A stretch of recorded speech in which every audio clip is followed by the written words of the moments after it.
আসসালামু আলাইকুম। প্রিয় দর্শক, আপনারা শুরুতেই দেখতে পাচ্ছেন যে আমার পাশে কে বসে আছেন। সুপ্রিয় দর্শক শ্রোতা মণ্ডলী, আপনি এই মুহূর্তে আমাকে যে যেখান থেকে দেখছেন এবং পরবর্তীতে যে যেখান থেকে দেখবেন, আপনাদের সকলকে জানাই আমি আমার প্রাণঢালা অভিনন্দন এবং শুভেচ্ছা। আজকে 25শে মার্চ 1971 সালের 25শে মার্চের এই দিনেই হয়েছিল বাংলাদেশের উপর গণহত্যা, জেনোসাইড, যেটা পাকিস্তানি বাহিনী যে জেনোসাইড করেছিল সেটা আপনারা সকলেই জানেন। সেই বিষয়ে আমি আপনাদের খুব বেশি কথা বলে বিরক্ত করব না। তবে একটা কথা কি জানেন, আজকে বাংলাদেশের ম্যাক্সিমাম পত্রিকাই দেখলাম কেউ কেউ খুব ছোট করে নিউজটা দিয়েছে। তার মানে মনে হয় যেন কারো দায়ী নেই। এই দেশটা স্বাধীন হয়েছে, 2 লক্ষ মা বোন ইজ্জত হারিয়েছে, 30 লক্ষ শহীদ হয়েছে, এটার কোনো বিষয়ে কারো দায়ী নেই। দায় সারা গোছের ছোট ছোট করে দিয়েছে। আপনারা কেউ বিশাল ব্যানার হেড দেখেছেন কিনা কোনো পত্রিকায় বা কোনো টিভি চ্যানেলে আমি জানি না, আমার চোখে পড়েনি এখন পর্যন্ত। সুতরাং বাংলাদেশটা আসলে কিভাবে আছে, মৌলবাদীদের কবলে কিভাবে পড়েছে তা আপনারা নিশ্চয়ই এতদিনে বুঝতে পেরেছেন। ব্যানার এবং হেডলাইনে দেখেছেন আমি বলেছি যে তারেক জিয়া ভারতের ভুল ভাঙাচ্ছে। জি ভাই, কেন ভুল ভাঙাচ্ছে জানেন? এই তারেককে ক্ষমতায় আনার পেছনে 5টা চুক্তি হয়েছিল ভারতের সাথে। সে 5টা চুক্তির মধ্যে প্রথম শর্ত ছিল যে বাংলাদেশে বসে ভারতের ভেতরে কোনো উচ্ছৃঙ্খলতা তৈরি হয় বা কোনো জঙ্গি আক্রমণের জন্য বাংলাদেশের ভূমি ব্যবহার করতে দিবে না, বা বাংলাদেশের ভেতরে বসে এগুলো করা যাবে না, পাকিস্তানে আইএস রে আইনা বা অমুকের আইনে এগুলো করা যাবে না। এটা ছিল চুক্তি।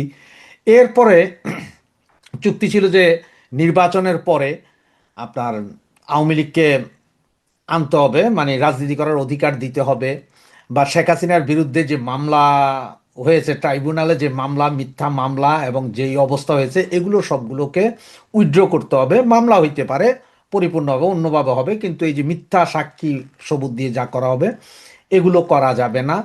এই ধরনের 4-5টা চুক্তি। কিন্তু ভারত সরকার না, শুধু ভারত সরকারের যারা থিঙ্ক ট্যাঙ্ক এতদিন ভেবেছিলেন যে তারেক জিয়া মনে হয় তাদের কথাই শুনবে, তাদের কথাই বলবে, তাদের ভুল ভাঙা শুরু হয়েছে। যখন বিএনপি ভারত বুঝছিল যে আমেরিকা পাকিস্তান এবং চায়না মিলে আপনার জামাতরে ক্ষমতায় আনার জন্য চেষ্টা করছে, তখনই দৌড়ঝাঁপ শুরু হয় রয়ের। তারা ভারতে গিয়ে দেখা করে, এরপরে আপনার খালেদা জিয়া জন্য শোক প্রস্তাব দেয়, খালেদা জিয়া মারা যাওয়ার পরে সরাসরি তাদের মন্ত্রী পাঠায়, তারেক জিয়া নির্বাচিত হওয়ার পরে তাদের স্পিকারকে পাঠায়, সব কিছুই করেছে। তো এরপরে কি হলো?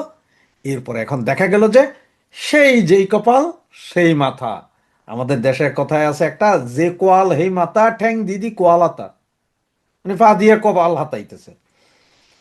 তো দেখেন, গত শুক্রবারে ভারতের গোয়েন্দা সংস্থার একটা বিশেষ মিটিং হয়েছিল, সেটা ভারতীয় অনেক পত্রপত্রিকা উঠছে, আপনার চাইলে খোঁজ করে নিয়ে দেখতে পারেন। যে ওইখানে যেই গোয়েন্দাদের যেই তথ্য বাংলাদেশ থেকে যা গিয়েছে এবং ওনারা যা আছে, এতে একটা জিনিস পরিষ্কার, যে এই যে বর্ডার অঞ্চলের যে 40% আসন যেটা জামাত জিতেছে, সেইখানে প্রচ্ছন্নভাবে সেই জঙ্গি গোষ্ঠী আইএসআই এর লোকজন দিয়ে আপনার কি করা হচ্ছে, ভারত বিরোধী কার্যক্রম চলছে। এই বিএনপিকে আনার জন্য ভারত কিন্তু মিলিয়ন মিলিয়ন ডলার খরচ করেছে, তাদের গোয়েন্দা সংস্থা কাজ করেছে, ইলেকশন ইঞ্জিনিয়ার সব কিছু করে এনেছে। যে তাদের বিশ্বাস ছিল যে তারেক হয়তো সেই কাজটাই করবে যা ভারত চায়, কিন্তু কিছুই করে নাই।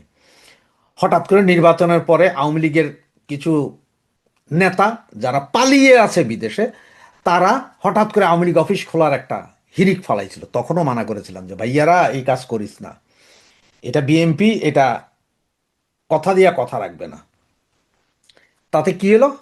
অনেক পোলাপাইন ধরা খাইলো। এখন আবার নেতাগুলো সব চুপসাই গেছে, যা করতেছিল সব চুপসাই গেছে। এটা আগেই বলছিলাম। ভারত যখন বিএনপির ব্যাপারে একটু একটু কথা বলছে, তখন কিন্তু বলছিলাম যে বিএনপির ব্যাপারে শালা শিক্ষা হবে ভারতের। ইলেকশনের আগ পর্যন্ত আওয়ামী লীগ নিয়ে কোনো কথা বলা নাই, বলছে যে না আওয়ামী লীগকে আমরা কোনো দলকে ব্যান করুক, এটা চাই না এটা চাই না, এগুলো বলছে তারেক। এখন কিন্তু পোল্টি উনি বলছেন না, ওনার অন্য মন্ত্রীদেরকে দিয়ে বলাচ্ছেন যে আওয়ামী লীগের নিষেধাজ্ঞা আমরা তুলব না। এবং গত পরশুদিন দেখলেন তো শামা ওবায়েদ কি বললেন, যে শেখ হাসিনাকে আনার জন্য তো আমরা অলরেডি চিঠি দিয়েছি, আমরা চেষ্টা করছি, চেষ্টা না এমনকি ওনারা স্বরাষ্ট্রমন্ত্রী বলেছেন যে ভারতকে কড়া নোটিশ দেওয়া হয়েছে শেখ হাসিনাকে ফেরত দেওয়ার জন্য। তো শেখ হাসিনাকে ভারত ফেরত দিবে না, কারণ ভারত শেখ হাসিনাকে চাল হিসেবে রাখছে। ভারত কারো বন্ধু না, ভারত তার নিজেরই বন্ধু, এটা আপনাদের বুঝতে হবে। ভারত তার নিজের বন্ধু, সে কারো বন্ধু না। জিও পলিটিক্সের ক্ষেত্রে এক দেশ আরেক দেশের খুব বেশি একদম আইসাতে আপনার যুদ্ধের জন্য ঝাঁপাইয়া পড়বে ওই রকম না। ট্রিটি হচ্ছে ন্যাটো ট্রিটির মতো না যে এক দেশে বোমা পড়লে সব দেশ যাবে, না না না। ভারত তার নিজের স্বার্থ বুঝে, এটা বুঝতে হবে আপনারে। ভারত তার নিজের স্বার্থে বুঝে, এটাই বুঝতে হবে। ভারত শেখ হাসিনাকে ওখানে রেখেছেন, আমাদের নেত্রীকে ওখানে রেখেছেন, এর জন্য ধন্যবাদ। কিন্তু ওরা রেখেছেন, ওদেরও স্বার্থ আছে। ওরা ওনাকে ওইখানে রেখে ওটা হুমকি ধমকি দিয়ে দেখতে চাচ্ছেন যে বাংলাদেশে অন্যরা ভয়ে ভীত থাকে কিনা। তার মানে এই শেখ হাসিনা আসছে, এই শেখ হাসিনা আসছে, একটা রদ তুলে দিয়ে কাজ আদায় করা, এটা হচ্ছে মূল কাহিনী। সেই ভারতকে এখন ভালোভাবে শিক্ষা দিচ্ছে কিন্তু তারেক জিয়া। উনি এখন কোনো কথাই মানছেন না। হ্যাঁ, তেল চাচ্ছে, আপনারা হয়তো বলতে পারেন যে ভাই ভারতের কাছে ওরা তেল চাইতেছে, এই চাইতেছে। আরে ভাই, ভারত দিতে বাধ্য। ভারতে তেল ডাল চাউল নুন সব দিবে। তার একটাই কারণ কি জানেন? তার একটাই কারণ হচ্ছে যে ভারত জানে যে এগুলো যদি এখন না দেয় তাহলে এখানে বিশৃঙ্খলা সৃষ্টি হবে, সৃষ্টি হলে তার দেশেও সমস্যা। কারণ আপনারা যখন পাশাপাশি বাড়ি থাকে না, এক বাড়িতে আগুন লাগলে কি আরেক বাড়িতে কি আপনারা বসে ডিস্কো ড্যান্স করেন? তা না, তাড়াতাড়ি যেন ওই বাড়ির আগুন নিবেতে, কারণ ওই বাড়ির আগুন আপনার বাড়িতেও লাগতে পারে। সেম এইসব কাহিনী। তো এই কাহিনীতে এই মুহূর্তে ভারতকে চরমভাবে শিক্ষা দিচ্ছে। আপনারা দেখছেন অনেকগুলো ছবি আছে, এই যে যেসব জঙ্গি ইন্টারন্যাশনালি যাদের উপরে আপনার রেড সিগন্যাল আছে, যাদেরকে বন্দি করা হয়েছিল, এইসব জঙ্গি সব ছেড়ে দিচ্ছে। তারা যে তারেক জিয়ার সাথে হই হই রই রই কথা বলছে। পুরো বর্ডার এরিয়া, আমাদের যে border area, Bharat Bangladesh border area, যেসব আসনে জামাত জিতছে, সমস্ত মসজিদ মাদ্রাসাগুলো জামাতের দখলে, সেখানে আইএসের পাকিস্তানি গোয়েন্দা সংস্থার লোকজন যে কাজ করছে। এই যে গত 3 দিন আগে সম্ভবত ভারত, সারা ভারত থেকে সম্ভবত 33 জন লোক ধরেছে, তার মধ্যে থেকে 7 জন নাকি বাংলাদেশি, এরাও নাকি জঙ্গি। তো এখন অবস্থা বুঝেন যে ভারত যে বিশ্বাস করেছিল সেই বিশ্বাসের দাম 1 পয়সাও দেয়নি, বরঞ্চ ভারতরে তারেক জিয়া বুড়া আঙ্গুল দেখাই দিয়েছে। এটা হচ্ছে যে মূল কাহিনী। তো দেখতে থাকি আমরা আরো কি কি হয়। জয় বাংলা, জয় বঙ্গবন্ধু। 2009 হোক 2024 হোক, বাংলাদেশের সেনা নেতৃত্ব সত্যিকার অর্থে ভারতীয় গোয়েন্দা বাহিনী, ভারতীয় কমান্ডো বাহিনীর সদস্যদেরকে তাদের বাহিনীর সাথে মিশে গিয়ে কাজ করতে এবং বাংলাদেশের জনগণের বিরুদ্ধে, বাংলাদেশের সেনা কর্মকর্তাদের বিরুদ্ধে অপারেশন পরিচালনায় সহায়তা করছে। এই সেনা নেতৃত্বকে কি এই প্রশ্নের উত্তর দিতে হবে না, নাকি এগুলো গুজব ছড়ানো হচ্ছে? এক রকমের জনপ্রিয় মিথে পরিণত করা হচ্ছে যে যখন তখন বাংলাদেশ স্বাধীন সার্বভৌম বাংলাদেশের মাটিতে ভারতীয় গোয়েন্দারা আর ভারতীয় কমান্ডো বাহিনীর সদস্যরা স্নাইপার নিয়ে ঢুকে পড়েন। বাংলাদেশের সেনাবাহিনীর সেনা নেতৃত্বের একেবারে জানাশোনার মধ্যেই যখন তখন সেনাবাহিনীর ভেতরে ভারতীয় যোদ্ধারা, বিশেষ করে কমান্ডো বাহিনীর সদস্যরা যারা স্নাইপার চালাতে পর্যন্ত দক্ষ, এমন ব্যক্তিরা ঢুকে পড়েন এবং বাংলাদেশে বিভিন্ন ক্ষয়ক্ষতি সাধন করে রহস্যপূর্ণ ভূমিকা রেখে আবারও জায়গা মতো ফেরত যান। এ ধরনের অভিযোগ গত 1-1.5 বছরে বাংলাদেশ সেনাবাহিনীর অত্যন্ত ঘনিষ্ঠ সূত্রগুলো থেকে বারবার উঠে এলেও কোনো এক রহস্যময় কারণে না বাংলাদেশের সংবাদ মাধ্যমগুলো সেসব তেমনভাবে তদন্ত করে দেখেছে বা সেসব বিষয়ে বিভিন্ন পক্ষের মতামত নিয়ে এমন গুরুতর অভিযোগ কি করে উঠতে পারছে, কি করে ভারতের কমান্ডোরা বাংলাদেশের সেনাবাহিনীর ভেতরে ঢুকে ইচ্ছামতো ব্যক্তিদের হত্যা করছে, সেটা নিয়ে কোনো আলাপ আলোচনা না বাংলাদেশের সংবাদ মাধ্যমগুলোতে হতে দেখা গেছে। আরো বিস্ময়কর হচ্ছে, বাংলাদেশের সরকার কিংবা সেনাবাহিনী প্রতিষ্ঠান হিসেবে এ ধরনের অভিযোগ বা এ ধরনের তথ্যের কোনো প্রতিবাদ যেমন জানায়নি, তেমনি এসব তথ্য বা অভিযোগ কি করে উঠতে পারলো সে বিষয়ে কোনো ব্যাখ্যা বিশ্লেষণ দেওয়ার প্রয়োজন বোধ করে নাই।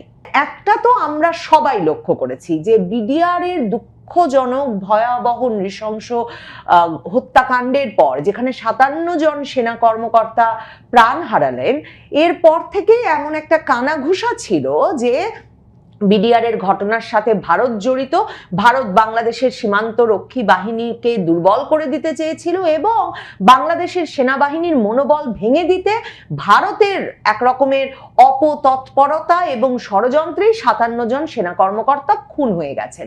এরপর শেখ হাসিনার আমলে এর তদন্ত হয়েছে, সেখানে ভারতকে দোষী করা হয় নাই, কিন্তু ইউনূস সরকারের আমলে যখন ইউনূস ক্ষমতায় এসেই ঠিক করলেন যে বিডিআর এর ঘটনার আবারও তদন্ত করবেন এবং অবসরপ্রাপ্ত মেজর জেনারেল আলম ও ফজলুর রহমানকে দায়িত্ব দিলেন, তিনি শেষ পর্যন্ত ডিসেম্বর 2025-এ যেই তদন্ত কমিটির রিপোর্ট দিয়ে গেছেন সেখানে তিনি সরাসরি বলেছেন যে ভারত সরাসরি জড়িত ছিল, শেখ হাসিনা ফজলে নূর তাপসের মতোই ভারত সরাসরিভাবে সম্পৃক্ত ছিল পিলখানার ঘটনা ঘটাতে।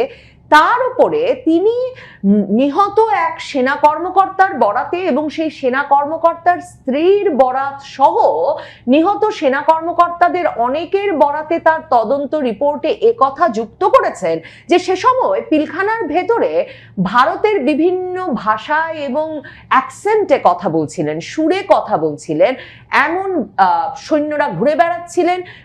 নিহত সেনা কর্মকর্তাদের অনেকের স্ত্রীরা হিন্দি ভাষায় কথা বলতে শুনেছেন সে সময় তাদের ওপর হামলা পরিচালনাকারী ব্যক্তিদের। এবং সবচেয়ে আমার জন্য সবচেয়ে গুরুতর এবং একটা অবশ্য তদন্ত প্রয়োজনীয় ঘটনা বলে যেটিকে মনে হয়েছে সেটি হচ্ছে এই সম্প্রতি ব্রিগেডিয়ার সাখাওয়াত, যিনি স্বরাষ্ট্র উপদেষ্টা হয়েছিলেন প্রথম এবং 2024-এর জুলাই আগস্টে 7.62 বোরের রাইফেল পুলিশের হাতে ছিল না, তাহলে কার হাতে ছিল বলে তিনি প্রশ্ন তুলেছিলেন বহিরাগতদের হাতে এমন রাইফেল গেল কি করে। এখন ক্ষমতা ছাড়ার পর তিনি সংবাদ মাধ্যম চ্যানেল 1-কে দেওয়া সাক্ষাৎকারে স্পষ্টত বলেছেন, একেবারে ব্যাখ্যা করে বলেছেন তিনি বহিরাগত শব্দটা ব্যবহার করেছিলেন এই জন্য কারণ তিনি যখন স্বরাষ্ট্র উপদেষ্টা হয়েছিলেন তার কাছে এমন ছবি এমন সব ভিডিও এসেছিল যেই ছবি আর ভিডিও দেখে তিনি বুঝতে পেরেছিলেন যে 7.62 বা স্নাইপার যারা চালাচ্ছিল তারা লুঙ্গি গেঞ্জি পরা ছিল বটে, কিন্তু তাদের শারীরিক গঠন বাংলাদেশিদের মতো নয়, আমাদের মতো নয়। এমনকি তিনি বলেছেন তার কাছে এমন ভিডিও ছবিও এসেছিল যে এই বহিরাগতদের মতো দেখতে বিদেশিদের শারীরিক গঠনের ব্যক্তিরা স্নাইপার নিয়ে এমনকি হেলিকপ্টারে পর্যন্ত উঠে গেছিলেন। তার মানে ব্রিগেডিয়ার সাখাওয়াত বলছেন 2024-এর জুলাই আগস্টে বাংলাদেশের বাহিনীগুলো জানতো ভারতীয় কমান্ডোরা ঢুকে পড়েছেন, স্নাইপার রাইফেল পরিচালনাকারীরা ঢুকে পড়েছেন এবং তাদের জানাশোনার মধ্যে তাদের সহযোগিতায় তারা এমনকি বাহিনীগুলোর হেলিকপ্টারে উঠে পড়ছেন।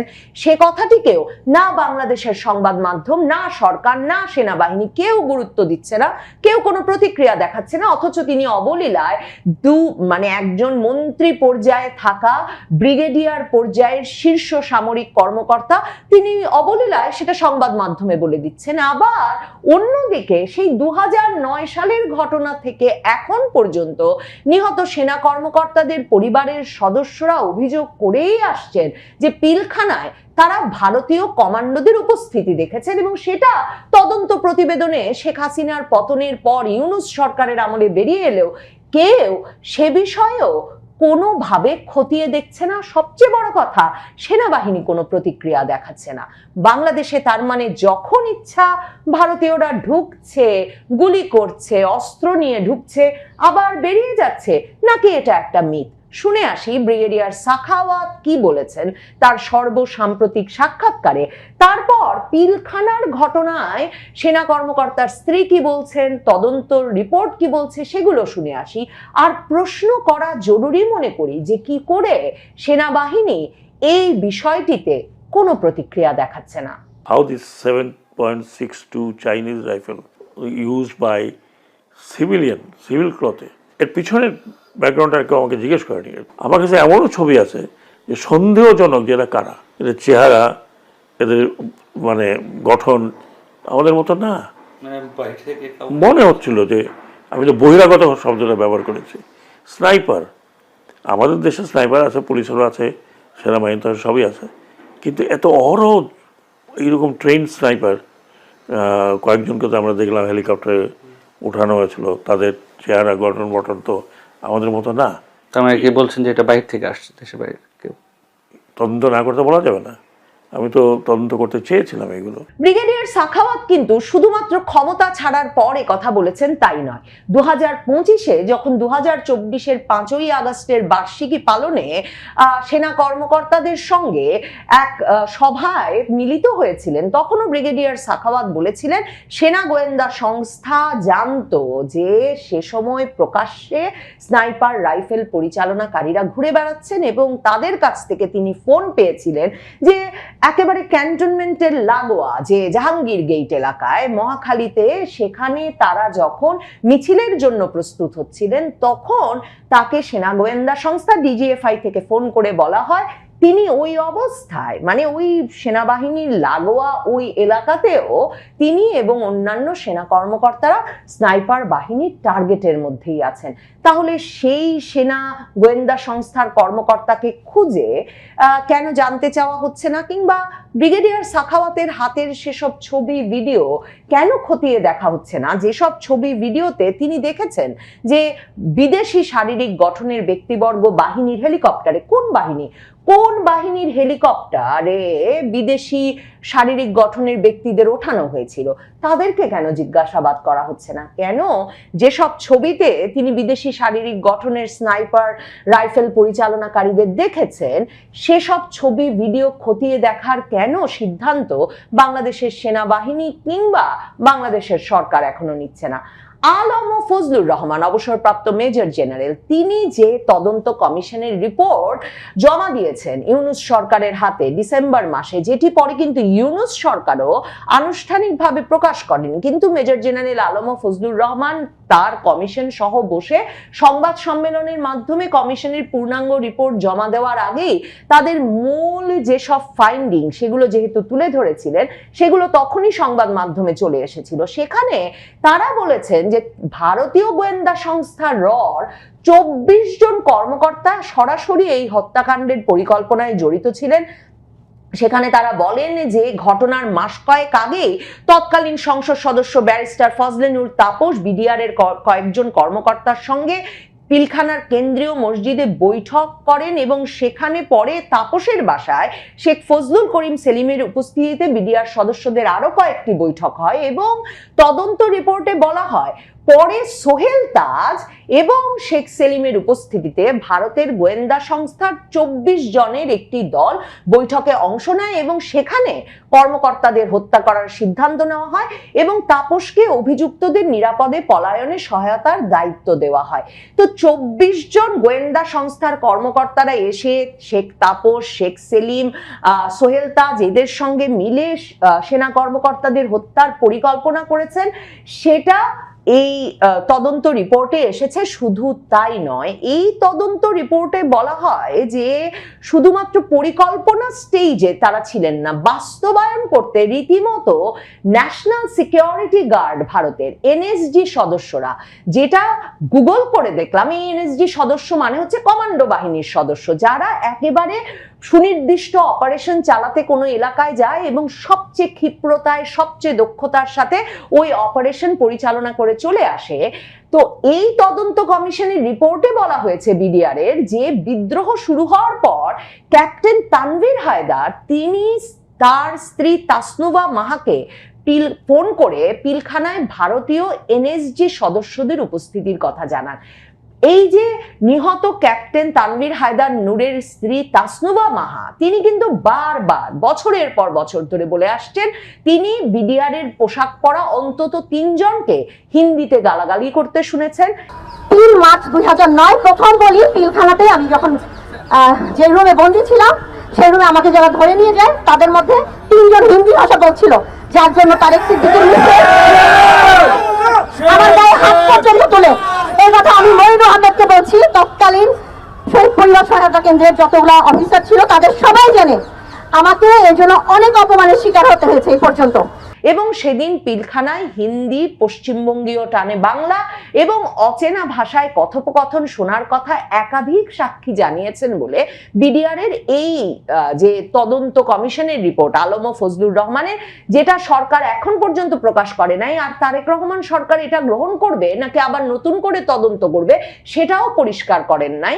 সেই রিপোর্টে কিন্তু এটা পরিষ্কার করে বলা হয়েছে এবং সেখানে বলা হয়েছে এই রিপোর্টে যে 2009 সালের 24 থেকে 27শে ফেব্রুয়ারি পর্যন্ত 827 জন ভারতীয় পাসপোর্টধারী এবং ভারতীয় বংশোদ্ভূত বিদেশি নাগরিক বাংলাদেশে প্রবেশ করেন। তাদের মধ্যে 65 জনের বহির্গমনের কোনো তথ্য পাওয়া যায় নাই। একই সময়ে 1221 জনের বহির্গমনের তথ্য থাকলেও 57 জনের আগমনের কোনো রেকর্ড ইমিগ্রেশন কর্তৃপক্ষের কাছে নাই।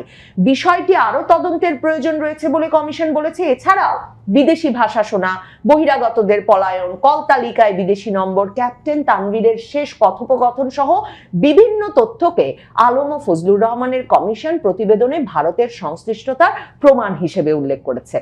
রাজনৈতিক নেতৃত্ব চাইলেই 2009 হোক 2024 হোক বাংলাদেশের সেনা নেতৃত্ব সত্যিকার অর্থে ভারতীয় গোয়েন্দা বাহিনী, ভারতীয় কমান্ডো বাহিনীর সদস্যদেরকে তাদের বাহিনীর সাথে মিশে গিয়ে কাজ করতে এবং বাংলাদেশের জনগণের বিরুদ্ধে, বাংলাদেশের সেনা কর্মকর্তাদের বিরুদ্ধে অপারেশন পরিচালনায় সহায়তা করছে। এই সেনা নেতৃত্বকে কি এই প্রশ্নের উত্তর দিতে হবে না, নাকি এগুলো গুজব ছড়ানো হচ্ছে? এক রকমের জনপ্রিয় মিথে পরিণত করা হচ্ছে যে যখন তখন বাংলাদেশ স্বাধীন সার্বভৌম বাংলাদেশের মাটিতে ভারতীয় গোয়েন্দারা আর ভারতীয় কমান্ডো বাহিনীর সদস্যরা স্নাইপার নিয়ে ঢুকে পড়েন। এখন ব্রিগেডিয়ার সাখাওয়াতের মতো অতি দায়িত্ববান এবং দায়িত্বশীল পদে থাকা ব্যক্তিও যখন এ অভিযোগ তুলছেন, তখন সে অভিযোগ তো খতিয়ে দেখা দরকার।